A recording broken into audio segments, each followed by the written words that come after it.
Welcome back. Your dreams were your ticket out. Welcome back to the same old place that you laughed about.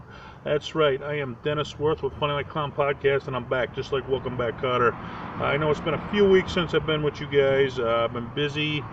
Other than the podcast, I did a short film about comedian Sam Kinison, and I can't wait for it to come out for you guys to see it. It's called From Preacher to Prophet, a Sam Kinison story, and it's going to be awesome. So look for it on the internet. His brother Bill, Sam's brother Bill Kinison, he has to approve it, but other than that, it's almost ready to go, so keep an eye out for that. But we are here to talk about today comedian Lenny Bruce, who was actually one of the guys who inspired Sam Kinison, and he paved the way. He paved the way for a lot of comics, man, to do what they do today. Carlin, Pryor, a bunch of them. And this is episode 35 of Funny Like Clown Podcast, September 1st, 2019, brought to you by G Vegas Buffalo Sauce for the spicy, sweet, savory tasting game time. There's only one G Vegas available. Go to gvegas.webs.com and check out the homemade buffalo sauce. Good stuff. And we're in front of Skip's Diner today because we're coming at you from Gardner, a little town outside of Boston, and we're doing all the famous places in Gardner. And this is a famous place. It was in the movie School Ties with Matt Damon and Ben Affleck and a bunch of other stars, and now it's in Funny Like Clown Podcast. So we got all the famous places here in G Vegas. That's why they call it G Vegas, I guess. I don't know. It's not that many famous places. But this is one of them right here, all right? You come on down to Skip's Diner and you get yourself some good breakfast. And Tom, you know Matt Damon. Maybe they know. We were supposed to have a big buffalo sauce contest sponsored by G Vegas Buffalo Sauce here in Gardner at Dunn's Pond, and the Gardner Conservation Committee actually shut us down on that. Well, they didn't shut us down, but it was like, wink, wink, we don't want you there, and if you show up, we're going to give you a hard fucking time. So we had to cancel out on that. So I got something for the Gardner Conservation Committee. I ain't going to say what it is, but other than that, I love Gardner. Okay, so come on down. But no, I think the next episode I'm going to come at you from Dunn's Pond, and I'm going to cook some stuff because I got little grills out there that apparently the Gardner Conservation Committee don't want a large group of people. But if it's just me doing a podcast, hopefully they don't throw me the hell out of there. But let's get to Lenny Bruce, man, all right? Because, enough of that.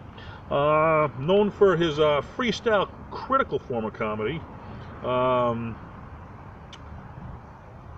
He was ahead of his time. I guess he was doing the Smothers Brothers. I guess how they were controversial. I guess he was the controversial comic of his time. And it was a different time back then where you could actually, before they passed the freedom of speech thing, which George Carlin actually inspired by Lenny Bruce, the 7 words you can't say on TV. But you could be arrested back then for lewd. They called it lewd acts in public. Okay, so they considered talking dirty at a comedy show a lewd act in public, and you could be arrested for it. And a lot of comedians said, "Fuck it, we don't care. This is America. We have a right to free speech, and we're gonna say what we say." And they'd wait. Lenny Bruce, he waited many nights. He knew he was going to get arrested after his set. He just waited for the cops to show up, and he did what he had to do to pave the way for comedians to do what they're doing at this time. He did a lot of jokes about state, politics, religion, sex, his vulgarity. I guess he was known, like the Andrew Dice Clay and the Sam Kinison of the 80s. Well, he was that guy of the 60s, okay? And Dice and Kinison and Pryor and Carlin, they wouldn't have did what they were doing today if it wasn't this guy, fighting and getting arrested and saying, we're going to do this, which, led to the Supreme Court actually, passing a law against what's a lewd act and what isn't in public, okay? So that's a cool thing.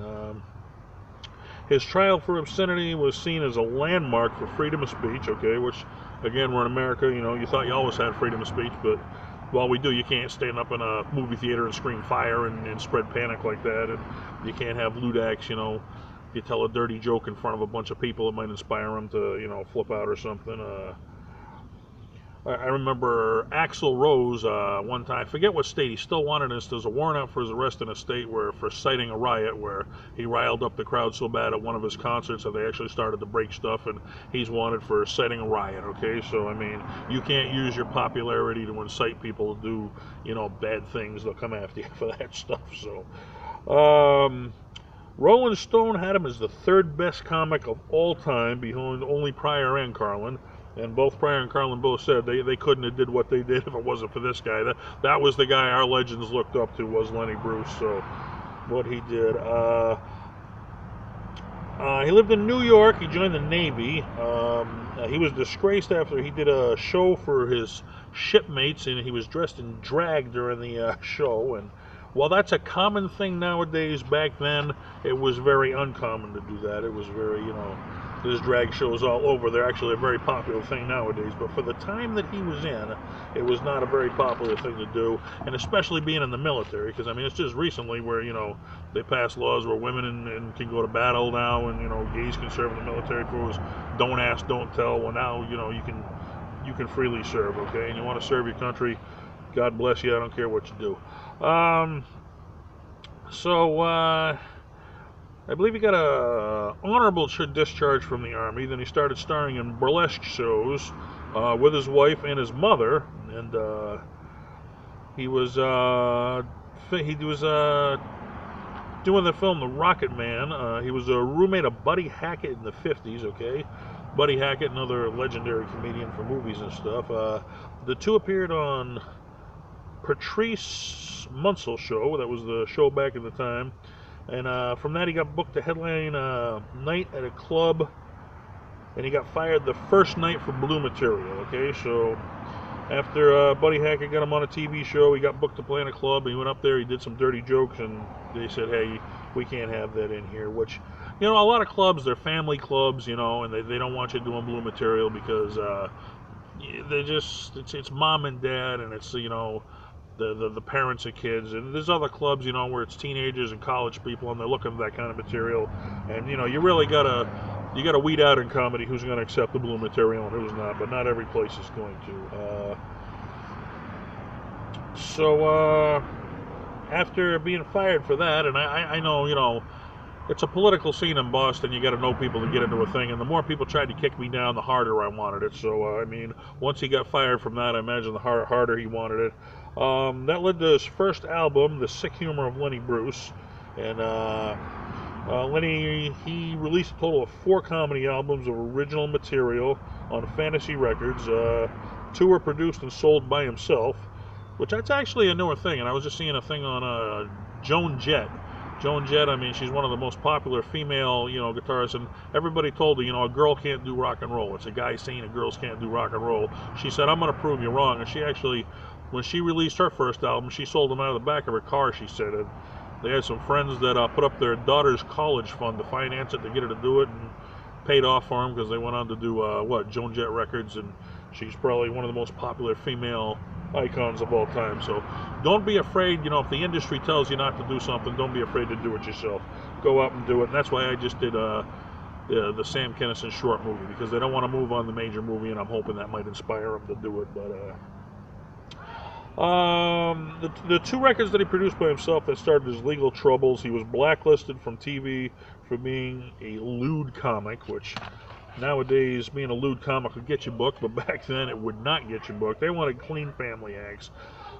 He occasionally had TV appearances from sympathetic fans. Hugh Hefner from Playboy, Steve Allen, they were a couple fans of his who actually, enjoyed that kind of, like, there's always somebody who enjoys a dirty joke. Like, my mother hates my dirty jokes, but, a lot of people, they absolutely love them. It's what I grew up on. It's what I find funny. That's why I do them. But some of his lewd jokes included sniffing glue as a teenager, and that was edited out by TV. They said it was too tough for TV. February 3rd, 1961, he gave his breakout performance at Carnegie Hall, and that was released as a 3-disc set. And there's some nights, and they say every night's different in comedy. Some nights you hit a home run, and other nights you can do the exact same set and people just don't get it. Every crowd's different. That's half the fun. If it was the same night every night, you wouldn't do it. But they have those nights where you really connect with the crowd and you hit a home run. Well, he hit a home run that night. I mean, where everything was just clicking, everything was on the right thing. Led to a 3-disc set. He married a stripper, but he was determined to get her to stop stripping. So he took donations for a leper colony disguised as a priest. Okay, so this is how he made money before he got popular. So he disguised himself as a priest, and he took donations for a leper company. They call it a New York street scam artist, where if you go to New York now, everybody's got a scam, whether it's playing cards to trick you or whatever, they all got a scam. But he said that some of the money he did send to the colonies, not all. He admitted later on that he did keep some of it. But hey, you go to New York, there's always a scam going on.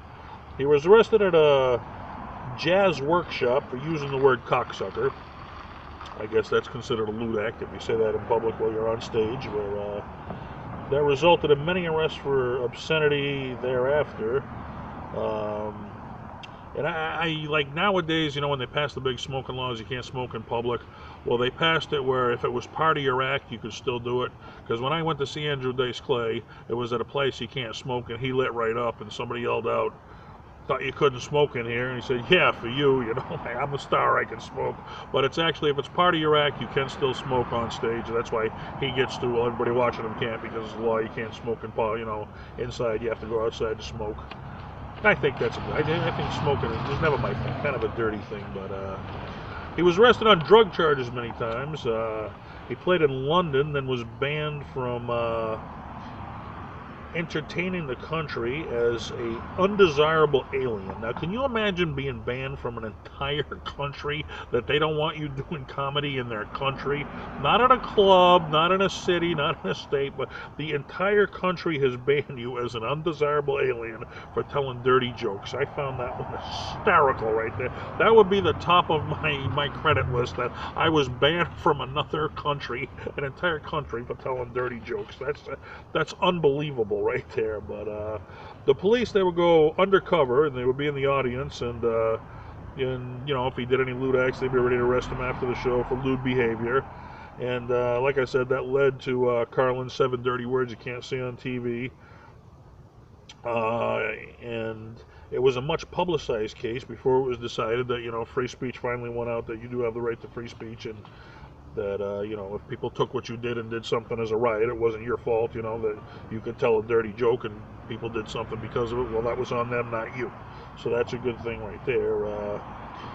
In 1966, he was found dead in his Hollywood home bathroom of a drug overdose, and he was a frequent drug user, which we talked before previous episodes. Drugs are such a rampant thing in comedy, which the schedule's so demanding, and as you get older, your body can't keep up with it, and a lot of people turn to drugs to, meet the demanding schedule, and it's only a matter of time. Your body's going to keep wanting more and more and more until you give it too much, and then too much is too much. Let's see.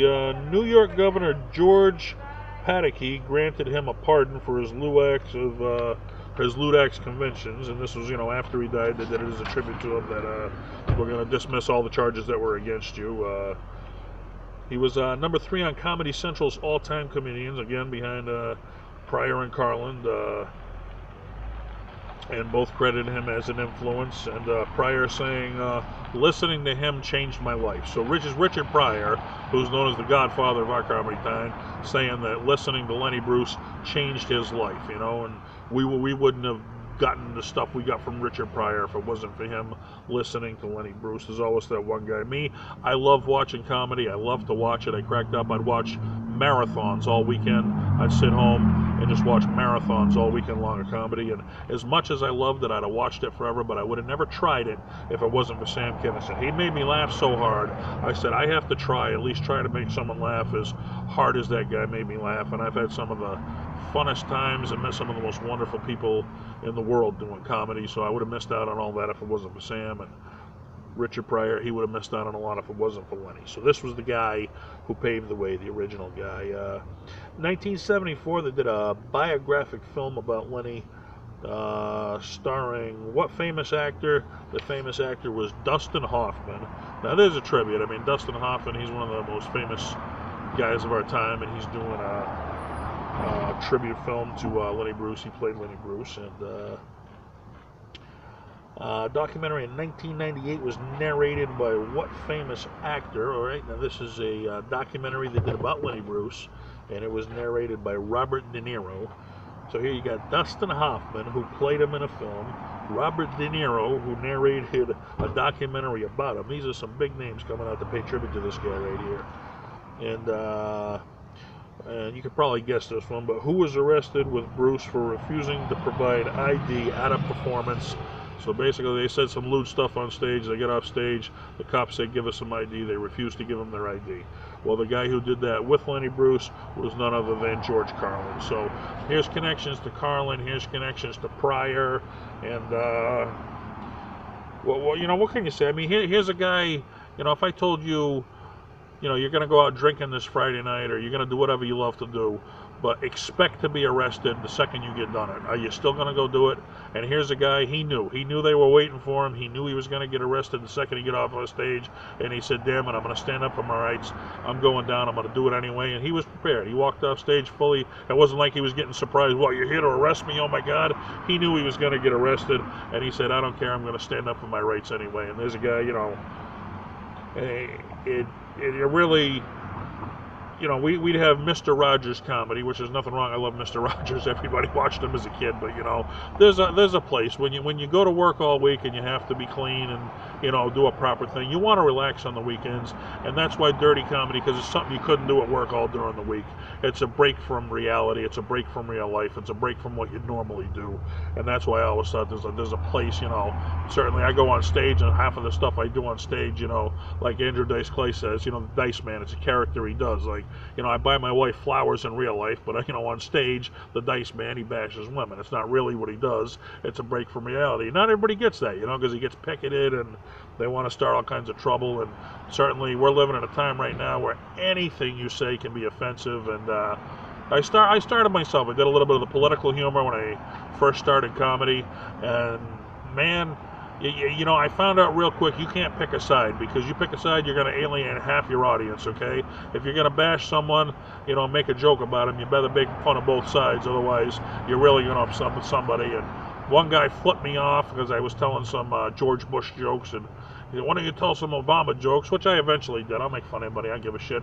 So I did 50-50, but it was where I was starting to get a better response. I said, what, it's too sensitive a subject, that I'm hitting right here. And here's Lenny Bruce. He's talking on an album about sniffing airplane glue from model airplanes, and these albums going out to teenage kids, and you can imagine, the government and moms and dads against this. They weren't for that, but you know what? He had the right to say it, because this is America, and you got the right to say whatever you want. So God bless America. God bless you guys for tuning in. I had no guests this week, so I did the 3 fun facts right there about Robert De Niro, Dustin Hoffman, and George Carlin. So those are your fun facts in place of the trivia, because I had nobody to ask trivia this week. We're coming at you from Gardner, Massachusetts, outside of Skip's Diner. And, well, no, actually, it's not Skip's anymore. He sold, so it's just the Blue Moon Diner. But it was in the movie Family Ties, and very legendary place in Gardner. And now it's been on Funny Like a Clown podcast. So where do you go from there? Okay, it's only downhill after that. I don't care if the president shows up tomorrow. It's not as big as being on Funny Like a Clown podcast, because you're the listeners. You're the guys who make it happen. So tell your friends, tell your family, tell your neighbors. We're talking about comedians, and if you like to laugh, tune me in, because we're going to discuss every comedian I can possibly imagine. And hey, we're already up to, what was this, episode 35 or something, so we're cruising right along. And I will see you next time. Until then, keep laughing, and look for my new movie coming out, From Preacher to Prophet, a Sam Kinison story. And I'll be back hopefully next week with another podcast, and I'll be coming at you with some G Vegas buffalo sauce. So we'll see you then, all right? Thank you. Bye-bye.